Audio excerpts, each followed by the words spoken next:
Olá, ouvintes do São Paulo Sonha, aqui é Raul Justilores, diretor da Vejinha, e a gente está falando tanto dessa mudança gigantesca, né, de home office, do mundo corporativo e etc., que seria muito instrutivo que a gente olhasse ao redor do mundo e para conhecer como outras grandes empresas têm criado o seu campus corporativo. E talvez um dos grandes exemplos no mundo hoje é o da Amazon, em Seattle. Ou seja, não só a Amazon acabou se tornando aí gigantesca durante essa quarentena, mas já é aí uma das maiores empresas do mundo. O Jeff Bezos é o homem mais rico do mundo, e Seattle virou uma grande cidade de inovação. Por sorte nossa, a gente tem uma arquiteta brasileira que trabalhou no escritório que fez parte aí da criação desse gigante campus da Amazon. A Amazon, em 2007, decidiu criar um campus em Seattle, num bairro de lá. 2010 começou, acho que os primeiros 3 prédios estavam prontos. E não para de crescer. A gente tem que lembrar que a Amazon tem 45 mil funcionários apenas em Seattle, o que é uma enormidade. E no meio da cidade. Então, por nossa sorte, a gente tem aqui no podcast São Paulo Sonha de hoje a arquiteta Camila Obniski, formada pelo Mackenzie aqui em São Paulo, que já está há alguns anos nos Estados Unidos. Camila, bem-vinda ao São Paulo Sonha. Muito obrigada, Raul. É uma honra enorme estar aqui nessa sua plataforma. Eu acho que falar sobre a cidade é um dos primeiros passos para a gente poder projetá-la, sonhá-la. E é uma honra enorme. Eu acompanho a sua plataforma, acho demais, acho que você faz um serviço enorme a essa discussão e é uma honra gigantesca estar aqui. Muitíssimo obrigado. Eu queria já, para situar o nosso ouvinte, tem muita gente aqui que associa Seattle primeiro ao grunge, né, Nirvana, o rock do início dos anos 90, mas eu acho que pouca gente imagina que uma região metropolitana de 4 milhões de habitantes, uma cidade que não tem nem 800 mil habitantes, então para vocês terem uma ideia, é metade de Guarulhos, ela abriga, entre outras, o Starbucks, a Microsoft ali pertinho, a Boeing de aviões e a gigantesca Amazon, que, por incrível que pareça, é a mais novinha dessas 4, mas que surgiu nos anos 90.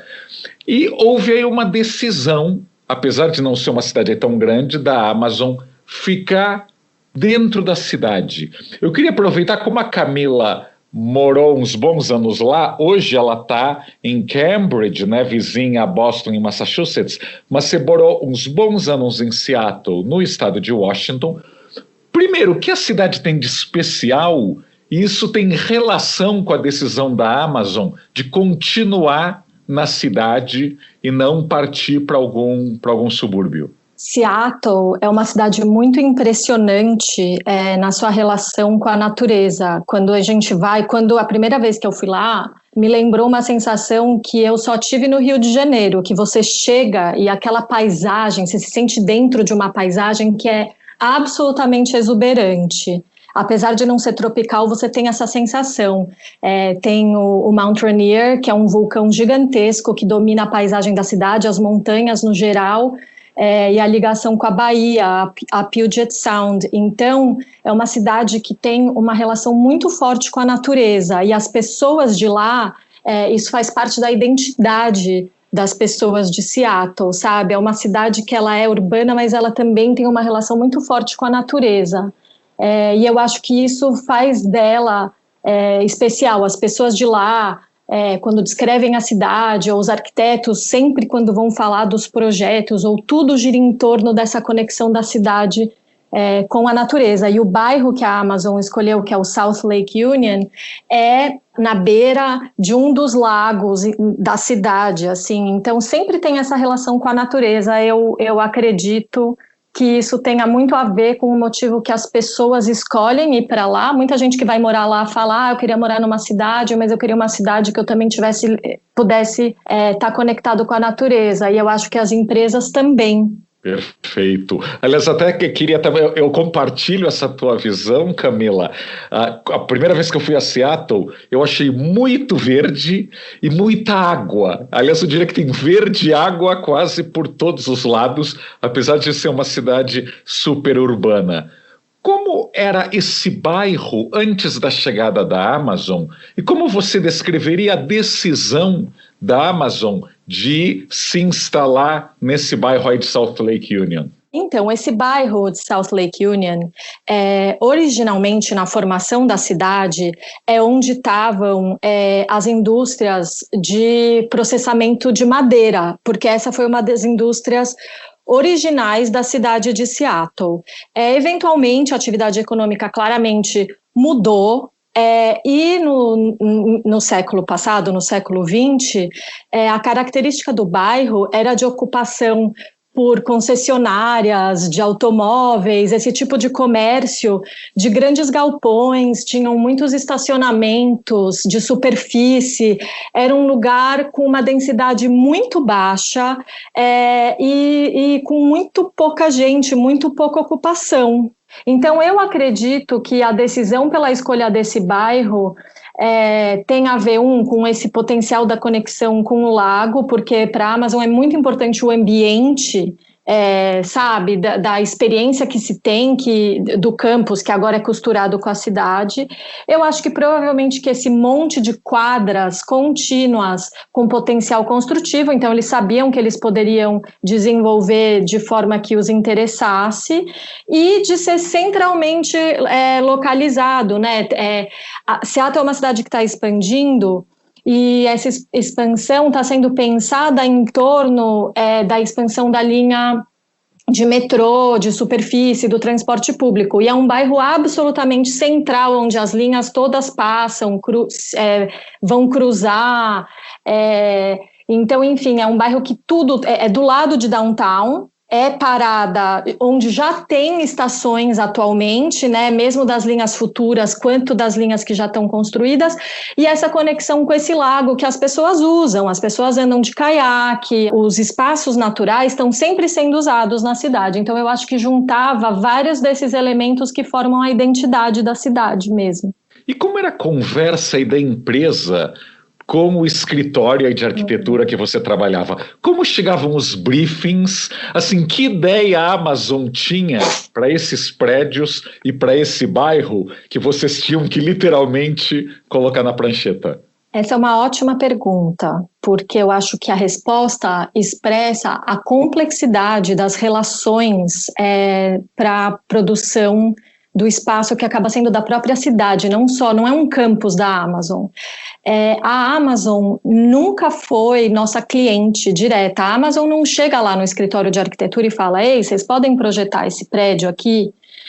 Isso é outra coisa também, né? Não é o campus da Amazon, é um bairro da cidade. E a cidade não é fechado, né? Não é um condomínio fechado da Amazon. Não é uma propriedade da Amazon que eles resolveram desenvolver como quadras, então tem cara de cidade. É de fato um bairro da cidade.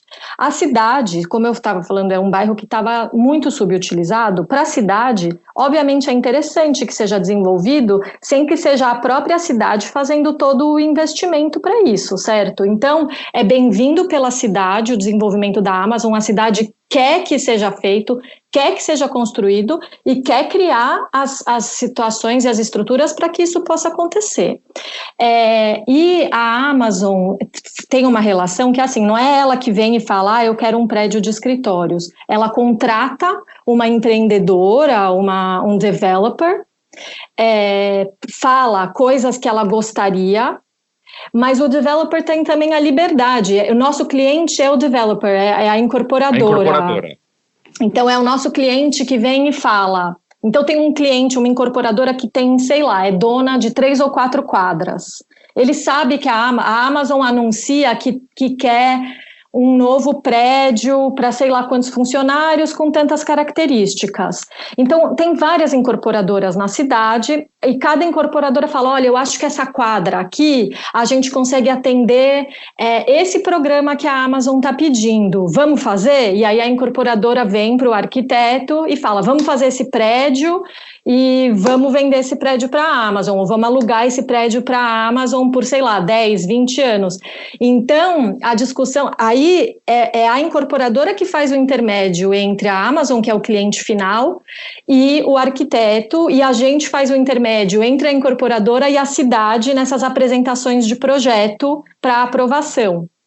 Então, tem vários pontos de diálogo entre a cidade, o arquiteto, o público em geral, a incorporadora e a Amazon. E muitas vezes o projeto, a gente já sabe que vai ser para a Amazon, mas é assim, é um cliente confidencial, a gente não sabe se a Amazon vai mesmo comprar o prédio, fica aquela coisa de até o último instante, até ser anunciado publicamente que a Amazon vai ocupar o prédio, que está simplesmente se desenhando um prédio de escritórios para ocupar uma quadra da cidade, e é assim que se trata o projeto, até que a Amazon faça o contrato de compra ou de aluguel. E quando ela faz o contrato de compra de aluguel, ainda tem alguns ajustes de projeto que possam acontecer, mas talvez ela até contrate um outro escritório de interiores ou específico para fazer ajustes, entende? Então a Amazon não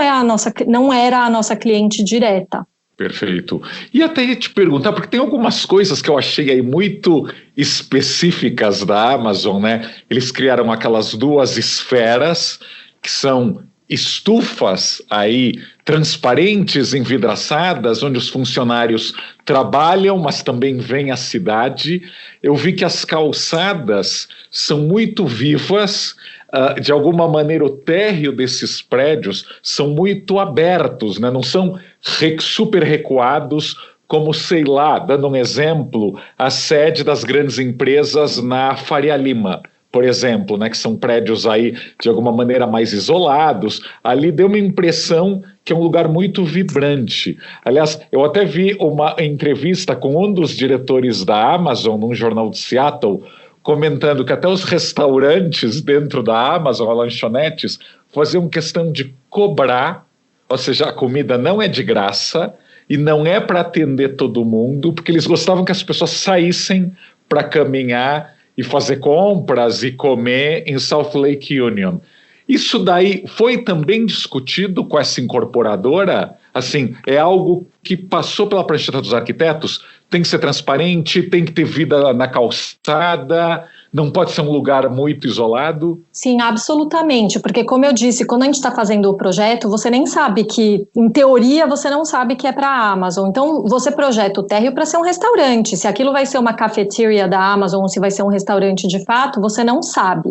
E outra coisa, que é isso que eu estava falando do intermédio do arquiteto entre a incorporadora e a cidade, o bairro de South Lake Union tem diretrizes muito claras sobre como os térreos dos prédios devem ser tratados. Então, quando você vai apresentar o projeto para a cidade, antes do projeto ser entregue para uma aprovação técnica do edifício, que é o tipo de aprovação que a gente tem no Brasil, antes existe uma aprovação urbana, da urbanidade do edifício, para uma comissão que avalia se essas diretrizes estão sendo seguidas. Então é comum, às vezes, o prédio ser apresentado e a comissão falar, esse térreo não está transparente o suficiente, ou esse projeto aí que em teoria você está chamando de restaurante está com cara de cafeteria, está com cara de uma coisa voltada para dentro. E se for ser um café, tem que ser mais comércio, tem que ser mais ligado com o térreo. É comum voltar esse tipo de comentário e toca refazer, redesenhar, mostrar de novo até ser aprovado. Então, quando chega para a Amazon, já está de acordo com essa diretriz de um projeto realmente urbano. A gente incorpora a estação do bonde, faz a marquise, bota os bancos, tudo é ligado com essa infraestrutura do ambiente da cidade, não só infraestrutura do ponto de vista técnico, mas infraestrutura como a estrutura da vida das pessoas, sabe? E várias vezes é muito engraçado, porque quando você caminha por lá, É exatamente isso. Às vezes você entra num lugar, num restaurante, e você nem sabe que o prédio é da Amazon, sabe? Ou que o restaurante faz parte do campus. Tanto Você não precisa ser funcionário. Não, de forma alguma. Você às vezes nem percebe porque tem muita gente ali sentada com o computador, mas em cafés as pessoas fazem isso. Então sempre tem meio será que aqui eu estou no campus ou eu estou na cidade? E eu acho que é exatamente o que eles queriam que fosse, sabe? Realmente você está na cidade, você não, e está no campus ao mesmo tempo, talvez. E como é formada essa comissão que aprova justamente a urbanidade? É só de gente da prefeitura ou é misturada? Então, na verdade, não é. Isso depende da cidade, né? Porque aqui as cidades elas têm muita liberdade em definir o próprio sistema de governança. Então, no caso de Boston, por exemplo, essa comissão ela é um departamento da prefeitura, apesar que tem uma comissão que chama Comissão de Desenho Cívico, que é formada por arquitetos. É como se o IAB daqui alimentasse essa comissão. Isso em Boston é mais estruturada. Em Seattle, essa comissão, ela é mista, então, digamos, vão ter 2 representantes da prefeitura lá para participar, para dar mas tem, por exemplo, 2 arquitetos, 2 paisagistas, 2 moradores do bairro, 2 pessoas que não podem ser arquitetas, no mínimo, para não ser só arquiteto, 2 representantes do Chamber of Commerce, lá da Câmara de Comércio. Da Câmara de Comércio, 2 representantes dos comerciantes pequenos, dos restaurantes. Então, a comissão, ela é plural, ela realmente é representativa e na cidade de Seattle, ela não é consultiva, ela tem poder de decisão. Então, se ela aprova... pode barrar. Pode. Ela pode falar, esse projeto aqui está ruim, volta. E assim, na verdade, volta até aprovar. Essa coisa do melhorado. Essa fachada aqui, pessoal, não vamos aprovar, entendeu? E aí fica esse vai e vem, essa discussão aberta e pública sobre os projetos. E tem aspectos muito interessantes disso, porque às vezes tem um comércio específico que quer se colocar, como eu estou falando, como a Amazon não tem um master plan grande que define onde as coisas vão, e você faz o projeto com a incorporadora para tentar vender ele para a Amazon, então quando você está discutindo o projeto com a comissão, e aí o representante do comércio fala, tem um restaurante, a gente está precisando locar cafés, ou olha, nessa parte do bairro a gente está realmente precisando de um supermercado, então de repente faz o térreo para receber, para poder alugar para um supermercado. Então muito também do que acontece, de quem vai alugar os espaços ou comprar os espaços é também debatido nessas reuniões, entende? Claro, para não ter só farmácia, agência bancária nos térreos. Ou só café. Claro, tem que ter uma mistura. Ainda mais porque se quer que as pessoas morem nesses bairros, senão vira um campus, só tem gente de dia e de noite fica vazio. Então, às vezes também você vai lá e chega para, gente, desenhamos um projeto aqui de um prédio comercial incrível. Eles falam, gente, mas a gente está precisando de residência, voltem com um projeto de um prédio residencial. E aí, para residencial é isso, você precisa de supermercado, você não precisa de mais um café que vai fechar às 8, 10 da noite. Você precisa de coisas que mantenham a cidade viva e segura à noite também, né? A maneira de fazer a cidade funcionar à noite é ter gente que mora no lugar. Então, isso também faz parte da discussão, são discussões muito ricas, assim. Uma dúvida, há risco, e você talvez tenha presenciado, de que essas comissões sejam sequestradas pelo povo do não no meu quintal? Porque imagine, em muitos bairros de São Paulo, a Amazon ou qualquer outra empresa, queremos fazer diversos prédios aqui. Não, eu não quero prédio na minha rua, não quero feira livre na minha rua e não quero escola porque as crianças fazem barulho ou porque vai ter trânsito. Esse mix que você explicou da comissão, tem que ter associação comercial, tem que ter vizinho, é bem equilibrado ou há esse risco de não queremos trânsito, não queremos barulho? Essa é uma ótima pergunta. Esse risco, óbvio, sempre existe. E isso acho que é parte de quando você abre a discussão, certo? Quando as pessoas podem falar as opiniões delas e discutirem. a maioria das vezes não vai todo mundo pensar a mesma coisa. Em algumas situações, eu acho que essa barrada do projeto, ela às vezes e às vezes, várias vezes, ela é salutar. Então, por exemplo, lá nesse bairro, é um bairro de pequenas indústrias, de construções de barco antigos, pequenos. Então, pessoas que moravam lá eram ligadas a esse tipo de atividade. E é óbvio que existe muita discussão sobre a desconfiguração do bairro, e os moradores originais falam, poxa, isso aqui virou um campus de millennials, sabe? E cadê Garotada. garotada, e cadê o bairro original? Ao mesmo tempo, como eu falei, e aí a tal história, cada cidade tem a comissão que merece, entre aspas, a comissão é formada das pessoas, entende? Então vai ter a identidade de quem está lá. Se é uma cidade mais progressiva, de pessoas que querem mudança, você vai ver mais mudança. Se é uma cidade mais conservadora, você vai ver menos mudança. E ao mesmo tempo, às vezes só mudança, e está aberto a você fazer sempre tudo novo, você corre o risco de criar um ambiente artificial, porque ele é construído muito rápido. Então, eu acho que tem um equilíbrio que é bom. Agora, Seattle em si, ela está muito aberta a esse desenvolvimento. Seattle é uma cidade cujo desenvolvimento econômico, ele acontece em picos, conforme esses desenvolvimentos dessas grandes empresas. Então, eu sentia lá que a cidade via uma oportunidade de crescer e não queria desperdiçar essa oportunidade nesse momento. Tipo, a Amazon quer gastar dinheiro aqui, vamos fazer.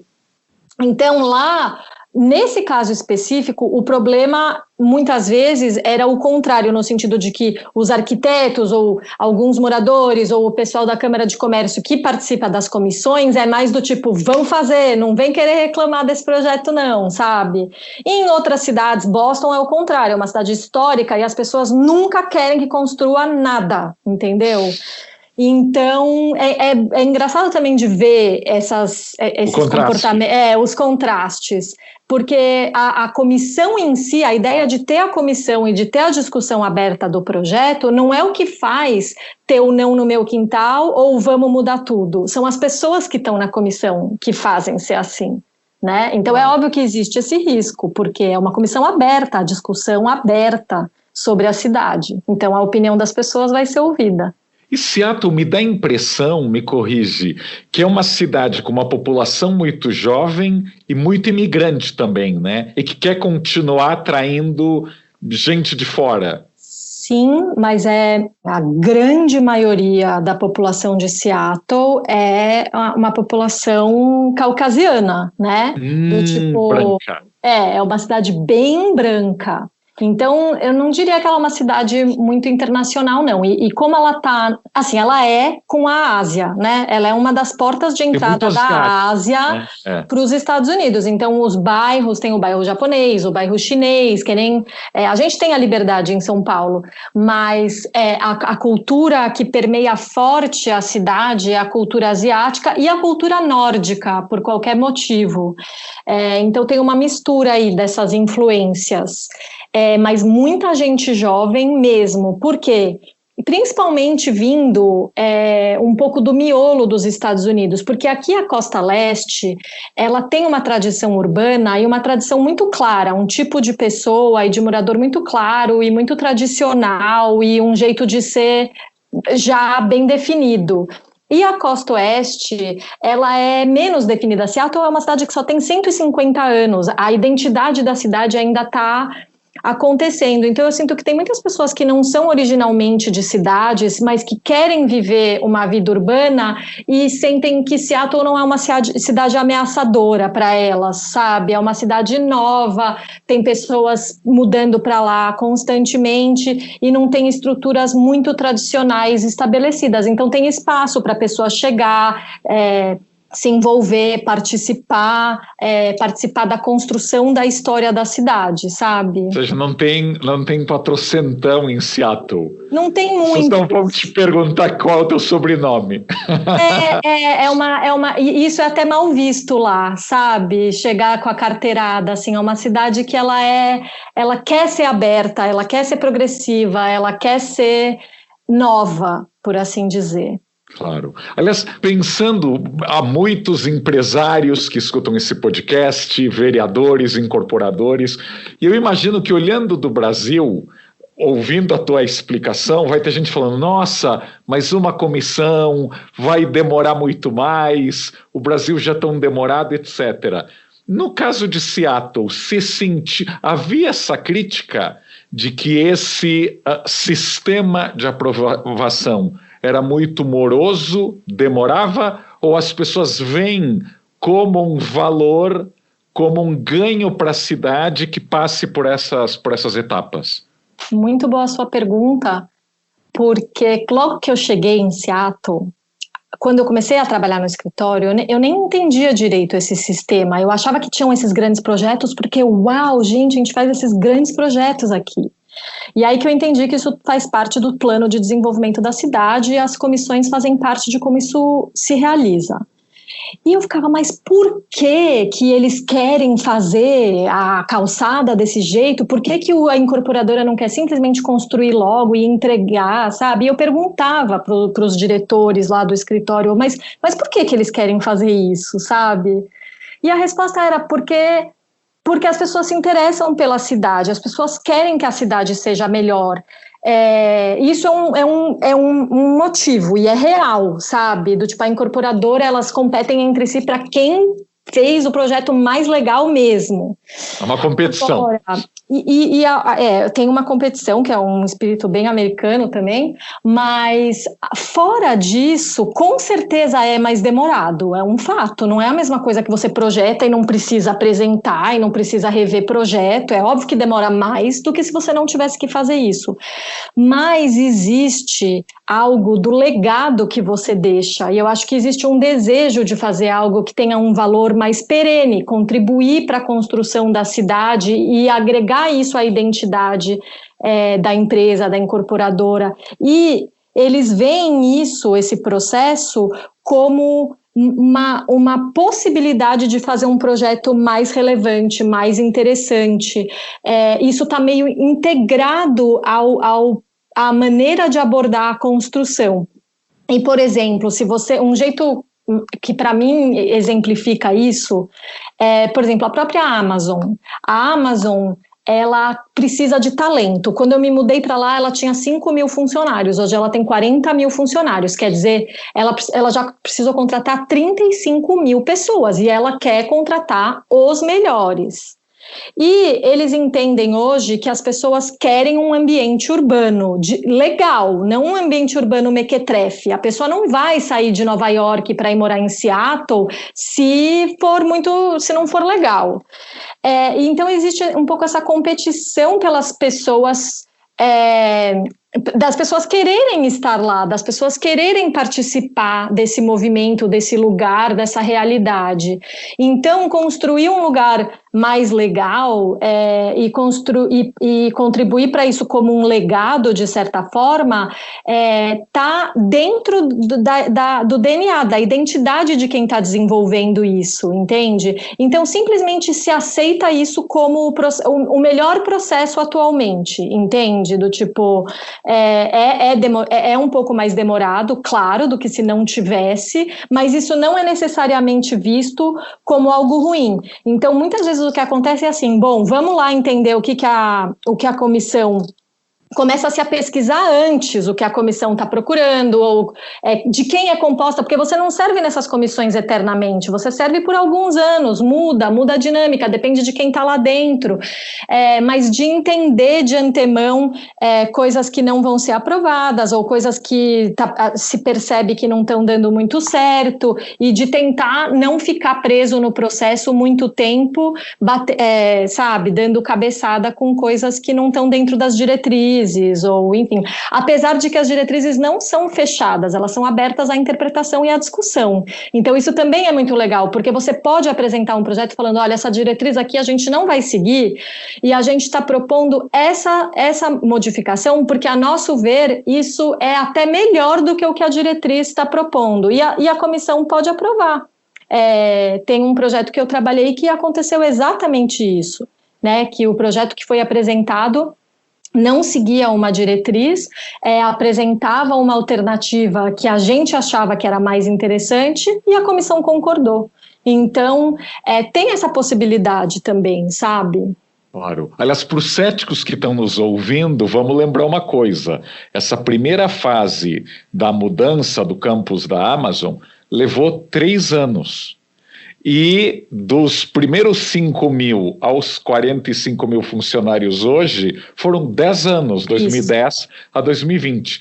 10 anos é nada para uma cidade, né? A gente tem que lembrar que a gente fala de transformar a Moca, ou Barra Funda, ou Brás, há 25 anos.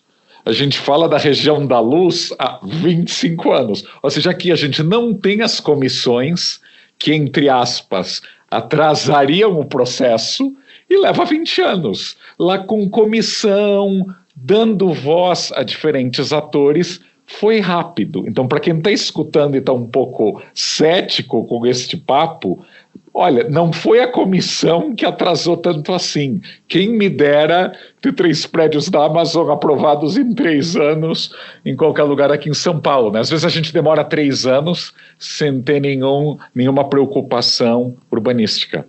Exatamente. Por exemplo, a expansão da linha de transporte lá em Seattle, quando eu ainda estava morando lá, ela estava prevista até 2030 e agora ela já está prevista até 2045. Então, você também já sabe que em 2045 vai ter a tal estação no tal lugar e já se começa esse planejamento, e se ainda não existe a comissão e as diretrizes, começam-se os planos urbanos para gerar essas diretrizes, as incorporadoras já começam a entender os terrenos, já começa a se fazer os planos hoje para a estação que vai chegar, sabe, a 1, 2 cidades, porque aqui em vez de bairros são cidades, em 2045. Então, exatamente, o tempo da cidade, ele é um tempo histórico, ele é um tempo de outra escala, exatamente 20, 25 anos é pouco. Então, na verdade, com certeza, Seattle é um bom exemplo de que ter um sistema que tem o interesse de que a cidade se desenvolva, não atrasa essa construção, esse desenvolvimento. E Camila, me explica como são essas comissões, né, como elas são formadas e qual é a diferença, né, entre comissão que tem poder de veto, comissão que é só consultiva. Como se descreveria? Essas comissões e esse sistema de diretrizes, ele é o próprio sistema de mecanismos através do qual a cidade é planejada. O que isso quer dizer? Basicamente, existe uma etapa de geração de diretrizes, que são como planos urbanos, às vezes para bairros, para distritos inteiros ou para zonas especiais de uma cidade. Nessa etapa de geração das diretrizes, as comissões, elas são enormes, elas basicamente vai se tentar trazer todos os possíveis stakeholders, todos os possíveis interessados num plano urbano que vai ser gerado. Essa discussão, ela é bem grande, ela corre solta, e um processo desse tipo pode durar 1 ano e meio, 2 anos, vão ter os não no meu quintal, vão ter todos os possíveis interessados. Por exemplo, tem um projeto que o escritório que eu trabalhei fez na época que eu estava lá, que foi a mediação, a produção de recomendações para diretrizes, para um plano urbano, para um distrito dos estádios da cidade, por exemplo, que era vizinha ao bairro mais antigo histórico da cidade, também vizinha, esse distrito também vizinho ao porto da cidade. É um porto operante, é um porto que é a porta de entrada dos produtos comerciais da China, e é também vizinho ao bairro histórico da cidade. Então, você imagina, tinham vários interesses, várias discussões acontecendo. Eventualmente, isso é consolidado em recomendações e isso passa para a mão da prefeitura, que vai, então, refinar isso vai passar por audiências públicas e, eventualmente, isso vai formar diretrizes que são consolidadas em lei, que são emendas à Lei de Zoneamento e Uso do Solo. São essas diretrizes que vão guiar futuramente os projetos que vão acontecer num determinado bairro, numa determinada área da cidade. Uma vez que as diretrizes estão consolidadas, os projetos também são aprovados com relação a elas, sendo apresentados para comissões. As comissões que avaliam os projetos, elas já são bem mais enxutas, e bem mais objetivas. O objetivo dessas comissões não é necessariamente barrar, vetar projetos ou reabrir muito a discussão. O objetivo delas é avaliar os projetos em relação às diretrizes e o objetivo final é aprovar. Porém, aprovar de forma que a interação dos projetos com o ambiente público da cidade seja de alta qualidade e usa-se as diretrizes para avaliar isso. Tipo, essa calçada aqui está muito estreita, ou esse empreendimento tem um muro muito longo, ou aqui não está fácil para quem é ciclista ou para quem anda de patinete. Ou seja, os integrantes dessas comissões podem pedir mudanças. É isso? Sim, porque isso já vai estar estabelecido nas diretrizes, certo? Que precisa, por exemplo, ter largura para bicicleta, que precisa ter uma certa porcentagem de transparência nos térreos dos edifícios. E aí, quando o projeto é apresentado, a comissão avalia se essas diretrizes estão sendo levadas em considerações ou se a maneira como elas foram levadas em consideração é benéfico para o ambiente público da cidade. Camila, você presenciou em Seattle, mas também dá para falar o mesmo de Cambridge, né? Uma série de empresas, especialmente do ramo de biotecnologia, se desenvolvendo no meio da cidade, literalmente vizinhas ao MIT, a Harvard. Então, literalmente, estão à mão os melhores alunos, os melhores talentos que acabam de se formar. Do que você viu aí nessas duas, o que você sugeriria? Há um grande debate hoje de como vão ser as sedes corporativas do futuro aqui em São Paulo.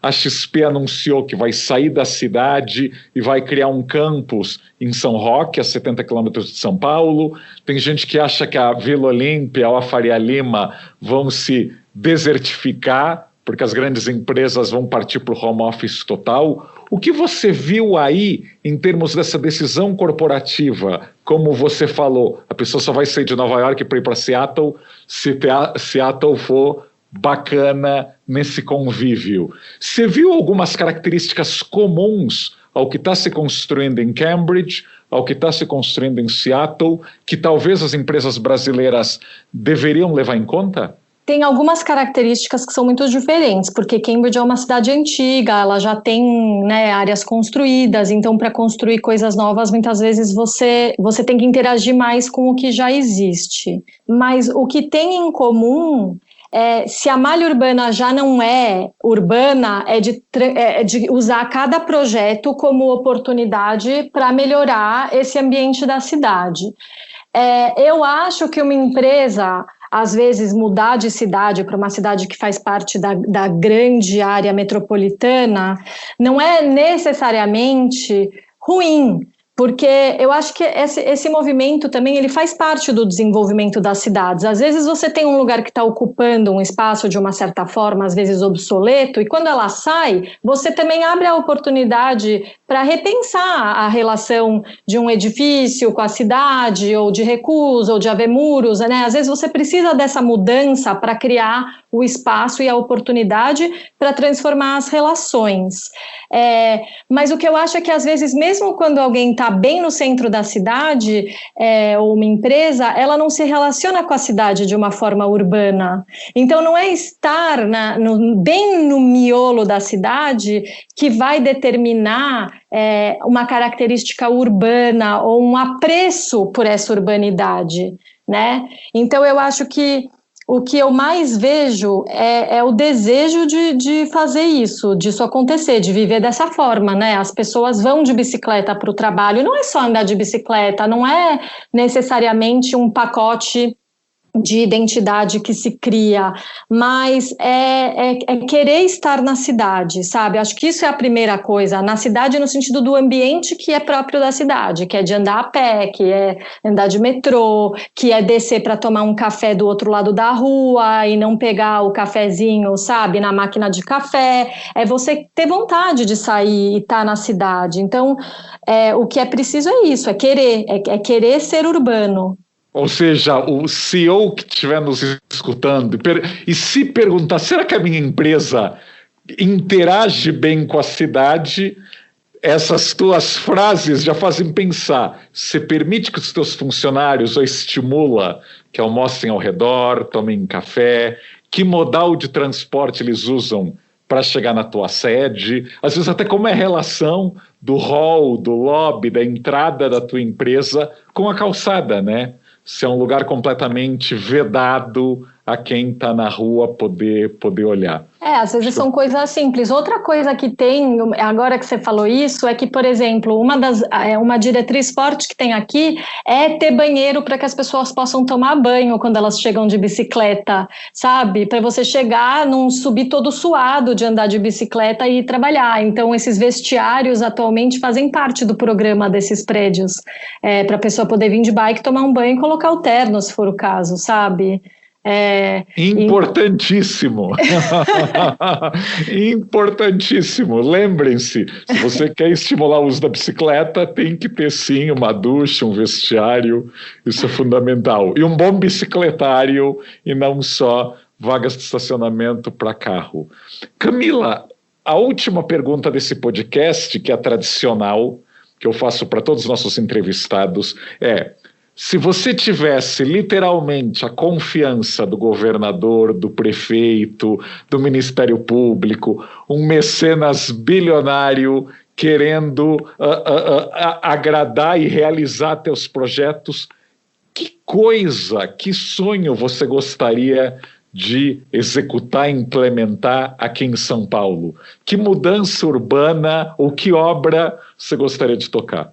Então, depois dessa minha experiência, é engraçado, porque a obra que eu gostaria de executar e fazer não seria um objeto ou um lugar específico, seria talvez a estruturação de uma plataforma onde a discussão dos projetos da cidade fosse uma arena de participação, de discussão, que a gente ativasse a cidade nessa esfera cívica mesmo da discussão e usasse a produção do espaço e dos projetos e das coisas novas que podem acontecer como uma plataforma de ativação assim, cívica, que o espaço cumprisse o seu papel não só fisicamente, mas também como um objeto de discussão, uma oportunidade para falar sobre a cidade, para sonhar juntos a cidade, para ter a arena pública de discussão. Eu acho que ter mecanismos e sistemas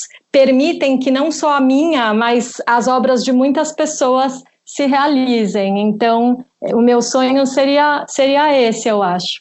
Uau! Ou seja, por uma comissão diversa de qualidade urbana e que, nossa, que alegria pudesse aí melhorar, ou pelo menos mandar de volta projetos tão errados e que são aprovados porque tem aí o feijão com arroz das nossas leis, mas que não agregam quase nada à cidade. Poder mudar as leis, né, nas discussões, poder criar camadas novas, poder questionar exatamente um feijão com arroz que às vezes desce mal.